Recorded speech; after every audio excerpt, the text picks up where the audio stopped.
My brother-in-law slid the folder across the granite countertop like he was doing me a favor. I pulled some strings, he said, not looking up from his phone. Entry-level facilities coordinator. You'd basically be managing the cleaning staff.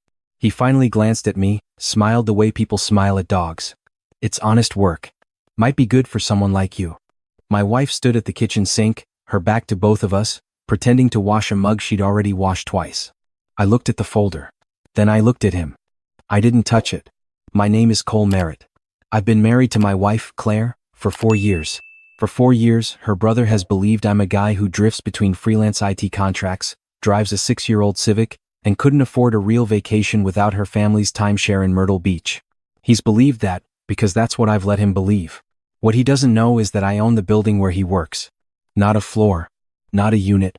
The building, 42 stories of classic commercial real estate in downtown Charlotte, operating under a holding company my attorney set up before I turned 28. My brother-in-law has worked on the 14th floor of that building for 3 years. He brags about his corner office at every family dinner. He's told that story about earning his view probably 11 times. I've heard it 11 times. I've smiled 11 times. I built the kind of quiet that makes people underestimate you. I did it on purpose. Not because I'm embarrassed by what I have, but because I learned early that money changes how people look at you, and I wanted at least one part of my life where people saw me first. Claire was that part. Claire, who laughed at my terrible jokes on our first date, who fell asleep on my shoulder during a 3-hour layover in Atlanta, who chose me before she knew anything about what I was worth. I wasn't going to ruin that by announcing it, but my brother-in-law, Marcus, had been testing the edges of my patience for a long time. And that Sunday afternoon in their mother's kitchen, he finally pushed past the last one. I closed the folder, pushed it back toward him. I'm good, I said. He blinked. Cole, come on, this is a real opportunity. Benefits, parking pass, Marcus. I kept my voice even. I appreciate it. I'm good. Claire turned around from the sink. She was watching me with an expression I couldn't quite read. Marcus shrugged the way people shrug when they've already decided the conversation is over. Suit yourself. But don't come crying to me when your next contract falls through. He picked up his phone again. Claire told me you've been between projects for 2 months. I looked at my wife. She had the decency to look away. I didn't bring it up in the car ride home. I didn't bring it up that night. I lay in the dark listening to Claire's breathing even out, and I thought about the folder, and I thought about Marcus's face, and I thought about 11 dinners and 11 corner office stories, and I made a decision. Not to burn anything down. I want to be clear about that. I'm not wired that way, but I decided that if Marcus wanted to keep walking into the building I owned and treating me like I was furniture, he was going to do it with his eyes open. I just had to pick the right moment. It came faster than I expected. 2 weeks later, Claire's family had their quarterly dinner. Her mother hosted, the kind of dinner where her father carved the roast and everyone pretended the tension between Marcus and his ex-wife wasn't still vibrating in the room. I brought wine nobody commented on. I sat at the end of the table and watched. Marcus was in a good mood. That usually meant something had gone his way at work, which meant I was about to hear about it.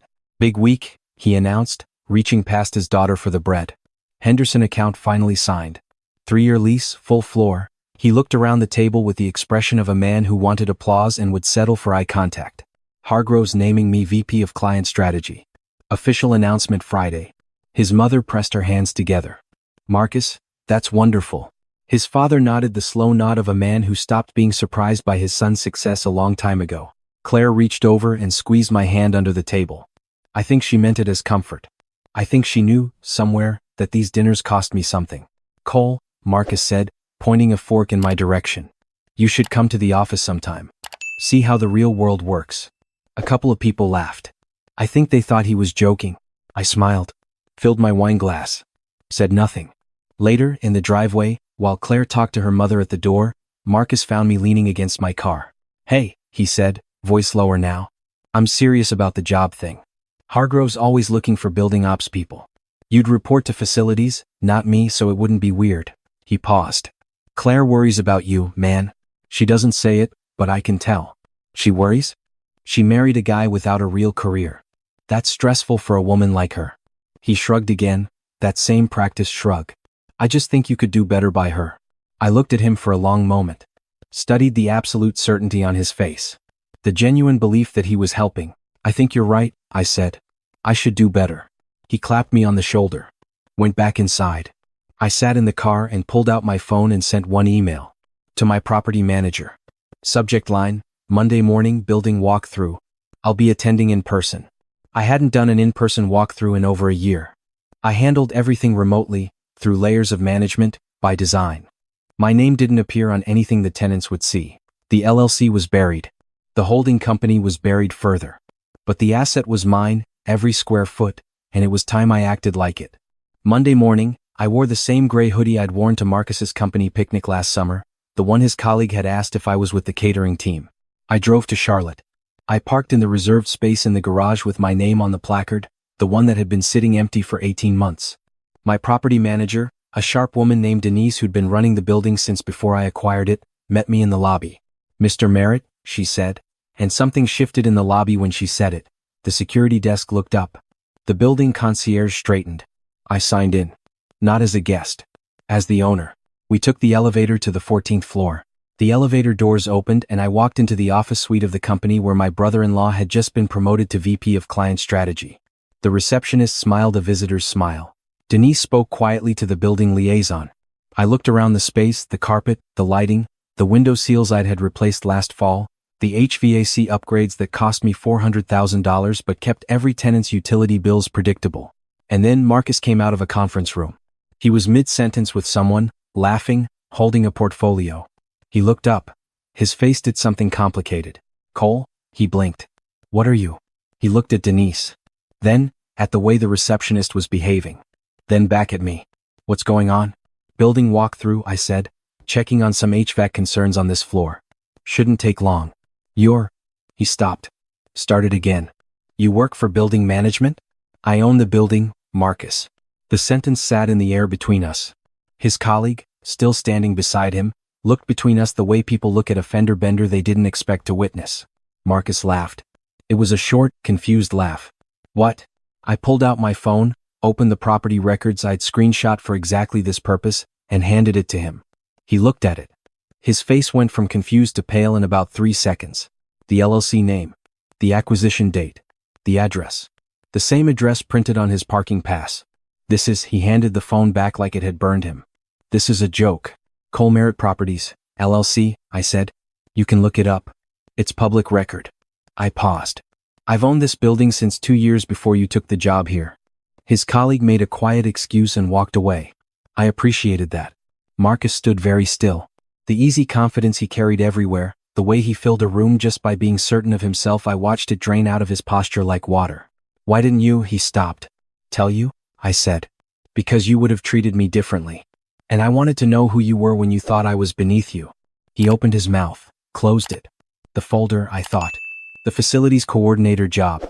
The parking pass he'd offered me as a consolation prize in a building I owned. I thanked Denise. I told her I'd seen everything I needed. I took the elevator back down alone. I didn't tell Claire that night. I should explain why. Because it matters. Claire is not her brother. She never looked at me the way Marcus did. She never made me feel like a project or a charity case. But she had told him I was between contracts. She had let him believe the version of me he'd invented because correcting it would have required a conversation she didn't know how to start. I understood that. I wasn't angry at her for it. But I needed to know how she'd respond when the truth came out, and I needed it to come out on its own terms. Marcus called me that night. I let it go to voicemail.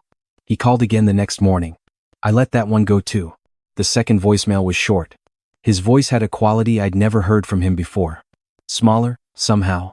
He said, "Cole, man, we need to talk." I called him back that afternoon. "I owe you an apology," he said immediately. "Not what I expected. Not just for the job thing. For everything. The way I talked about you. The way I talked to Claire about you." A pause. "She doesn't know, does she? That you own the building?" "No." "Are you going to tell her?" "Yes," I said. "Tonight." Another pause. "She's going to be furious with me. Probably. And you're not." He stopped again. I could hear him choosing words. "Are you going to do anything? With the lease? With my job?" I had thought about this. I want to be honest. The thought crossed my mind. The symmetry of it. The absolute poetic justice of being the man who signed off on his employment the same way he'd tried to hand me a facilities job. But that's not who I am. "No," I said. "Your lease is your company's business. Your job is your company's business. I'm not interested in that." He was quiet for a long time. Why not? He finally asked. Because I didn't keep this quiet to build a weapon, I said. I kept it quiet because I wanted a real life. Not a performance. And using it against you would make it a performance. He didn't say anything to that. But Marcus, I said, we're going to be different after this. You understand that? Yeah, he said. I know. I told Claire at home, at the kitchen table, after dinner. I didn't set a scene. There was no folder, no business card, no dramatic reveal in a restaurant. I just sat across from her and told her the truth. She listened without interrupting. That's one of the things I love about her, she knows how to hold silence. When I finished, she looked at her hands for a while. How long, she said. The building. 5 years. The other properties. Longer. Other properties. I should have told you earlier, I said. That's on me. She looked up. Why didn't you? Because I met you at a point in my life when I was tired of money being the thing people saw first. You saw me? Just me. And I didn't want to risk losing that. She was quiet again. I let her be quiet. I told Marcus you were between contracts, she said. I know. I didn't. She pressed her lips together. I wasn't defending him. I was just explaining your situation to him, because he kept asking, and she stopped. I'm sorry, Claire. You don't need to apologize for that. I let him talk about you, she said, and her voice changed. Got tighter. At dinner. In the driveway. I stood in the kitchen and I heard what he said to you and I didn't say anything. She shook her head. That's what I'm apologizing for. I reached across the table.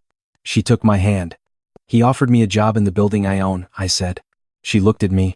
Then something shifted in her face, and she laughed. Really laughed, the kind that surprised her. She covered her mouth with her free hand and laughed until her eyes watered, and I laughed too, and for a minute, it felt like all the weight of the last 4 years of dinners and folders and corner office stories just lifted off the table between us. When she settled, she wiped her eyes and looked at me seriously. I want to know everything, she said. All of it. I want to know what you built and how you built it and why you built it the way you did. I want to know the real version of our life. Okay, I said. And from now on, we're partners in that, she said. Not a secret you carry. Partners. I nodded. Partners.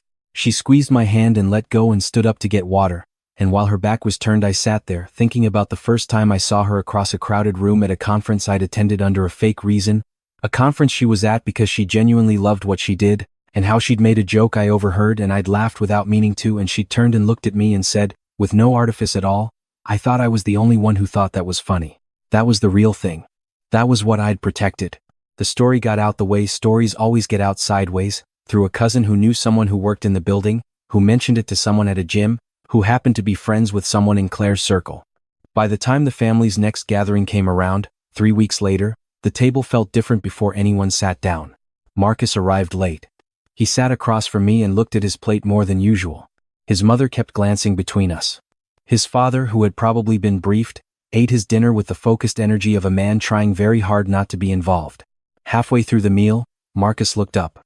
I want to say something, he said, and the table went quiet. To Cole. He cleared his throat. I spent 4 years making assumptions about you. I said things that were, he stopped. Started over. They were out of line. I treated you like you had something to prove to me when the truth is, I never knew what I was talking about.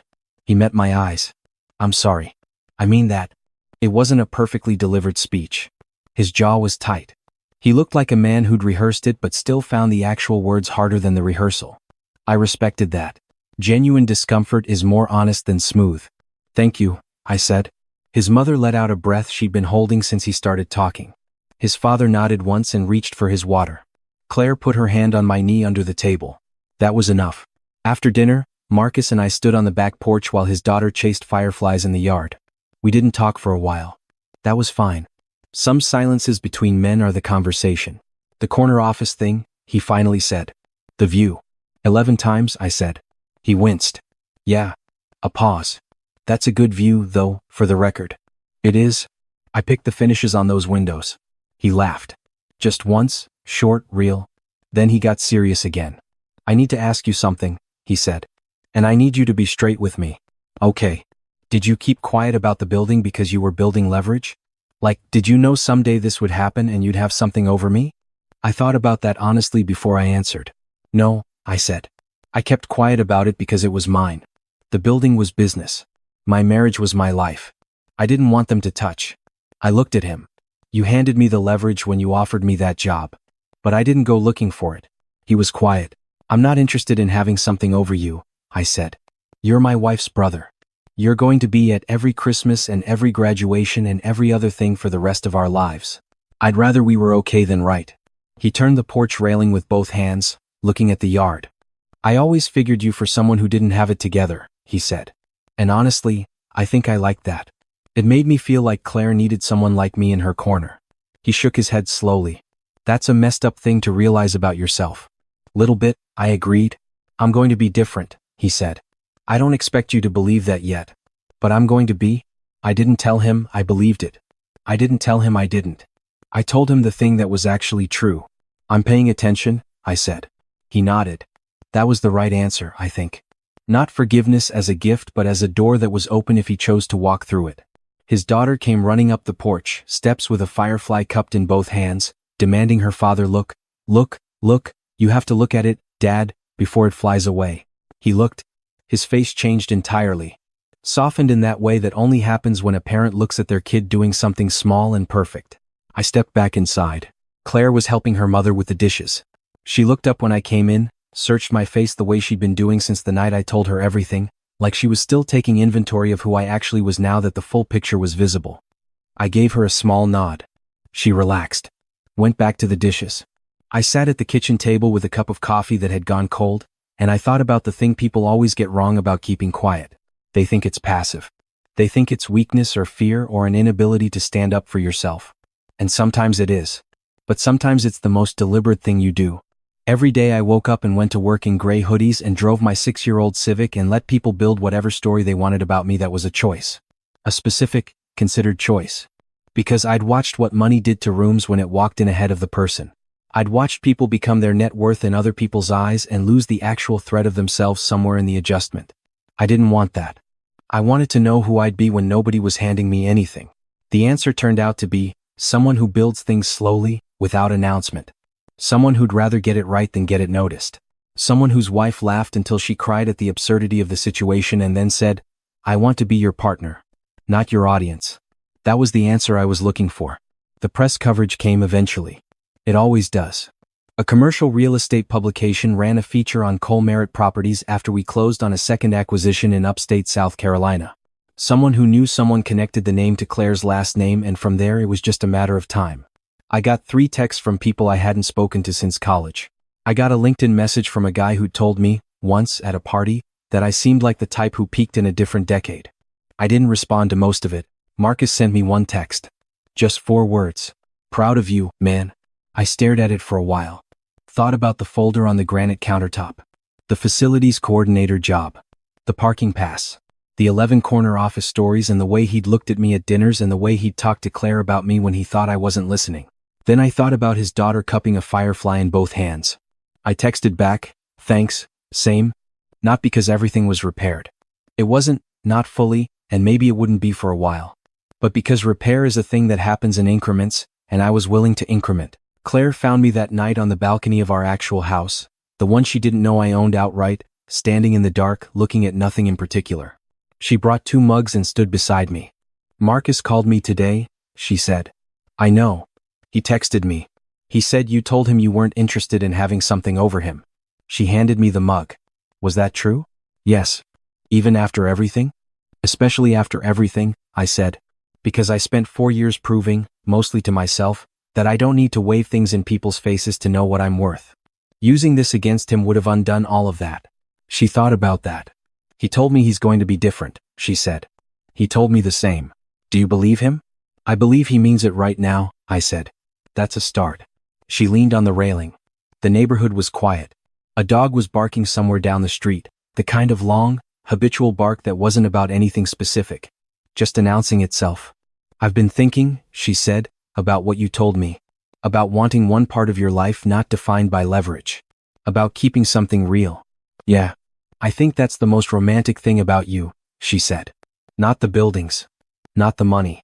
The fact that you wanted to make sure someone chose you on purpose before they knew what they were choosing. I looked at her. The city lights caught her face sideways. I did choose you on purpose, she said. For the record. I was choosing you before I knew I was making a choice. I didn't have the right words for that. Sometimes there aren't any. So I put my arm around her and she leaned in and we stood there in the quiet while the dog barked its announcement to no one, and the coffee went warm in my hands, and the skyline that partially funded my life sat, lit up and indifferent across the dark. I didn't need it to mean more than this. It already did. There's a version of this story that ends with a press conference, or a confrontation, or some grand gesture of vindication in front of everyone who ever doubted me. I've seen that version told 100 times. It's satisfying in a clean way that real life rarely is. Here's what I know instead. The most powerful thing I ever did wasn't vetoing a deal or showing up to a building with my name on the deed. It was deciding, years ago, that I would build my life in such a way that no one's opinion of me could dismantle it, including my own need to prove them wrong. Marcus and I had dinner together, the four of us, 2 months later. It was still a little uncomfortable. It was also a little funny. It was mostly honest. That felt right. He hasn't told the corner office story since. I don't think he will. And if he ever does, I'll probably let him. Because the view really is good. I should know. I picked the finishes.